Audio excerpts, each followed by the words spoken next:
Hi all, review of web series Space Gen Chandrayaan. Present Disney plus హాట్‌స్టార్‌లో తెలుగులో కూడా streaming అవుతుంది. 5 ఎపిసోడ్లు రిలీజ్ చేశారు. అన్ని ఎపిసోడ్లు అరౌండ్ 30 మినిట్సే ఉంటాయి. నాకైతే ఫుల్‌గా నచ్చేసింది ఈ వెబ్ సిరీస్. ఒక ఇండియన్‌గా 100% కనెక్ట్ అవుతాం ఈ సిరీస్ చూశాక. ఎక్కడ కూడా డ్రాగ్ అండ్ ల్యాగ్ అనిపించలేదు. Everything point to point screen play present చేశారు. చంద్రయాన్ 2 ఇన్సిడెంట్ వచ్చేసి మనందరికీ గుర్తు ఉండే ఉంటది కదా! మిషన్ ఫెయిల్ అయ్యాక ఇస్రో చీఫ్‌ని మన పీఎం మోడీ గారు హగ్ చేసుకొని ధైర్యం చెప్పటం. అందరూ ఏదో ఒక పాయింట్ ఆఫ్ టైంలో కనెక్ట్ అయ్యే ఉంటారు. సో సిరీస్ స్టార్టింగ్ వచ్చేసి ఇస్రో చంద్రయాన్ 2ని మూన్ సౌత్ పోల్‌లో ల్యాండింగ్ చేయాలనుకుంటది.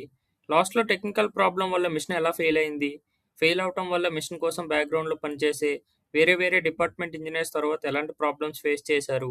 ఒక మిషన్ ఫెయిల్ అయ్యాక గవర్నమెంట్ నుంచి ఎలాంటి ప్రెషర్ ఉంటది.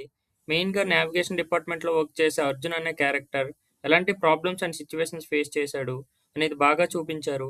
మెయిన్‌గా తను ఇస్రోలో ఎందుకు వర్క్ చేస్తున్నాడు అనేది స్టోరీ అయితే ఎమోషనల్‌గా బాగా కనెక్ట్ అవుతది. ఒక మిషన్ ఫెయిల్ అయ్యాక ఎస్పెషల్లీ స్పేస్ డిపార్ట్మెంట్‌లో ఇన్వెస్టిగేషన్ ఎలా చేస్తారు, నెక్స్ట్ మిషన్ కోసం ఎలా ప్రిపరేషన్ స్టార్ట్ చేస్తారు అనేది చూపించారు.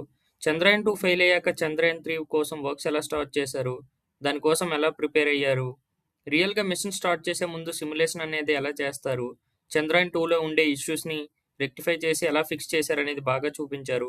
స్టోరీతో ఎక్కడ కూడా డిస్కనెక్ట్ అవ్వం. చాలా డీటెయిల్డ్ అండ్ గ్రిప్పింగ్‌గా రాసుకున్నారు.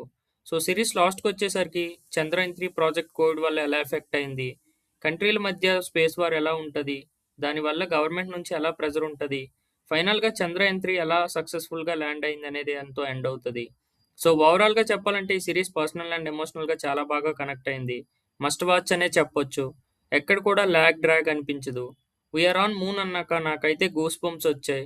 పర్ఫార్మెన్స్ విషయానికొస్తే Shriya Saran one of the main లీడ్‌గా చేశారు. అందరూ కూడా చాలా బాగా చేశారు. ఈచ్ అండ్ ఎవ్రీ క్యారెక్టర్‌కి బాగా కనెక్ట్ అవుతాం. ల్యాండింగ్ ఎలా చేశారు, సిమ్యులేషన్స్ ఎలా చేశారనేది గ్రాఫిక్స్‌లో బాగా చూపించారు. బ్యాక్‌గ్రౌండ్ స్కోర్ కూడా ఓకే. ఫైనల్‌గా చెప్పాలంటే మస్ట్ వాచ్ వెబ్ సిరీస్ అనే చెప్పొచ్చు.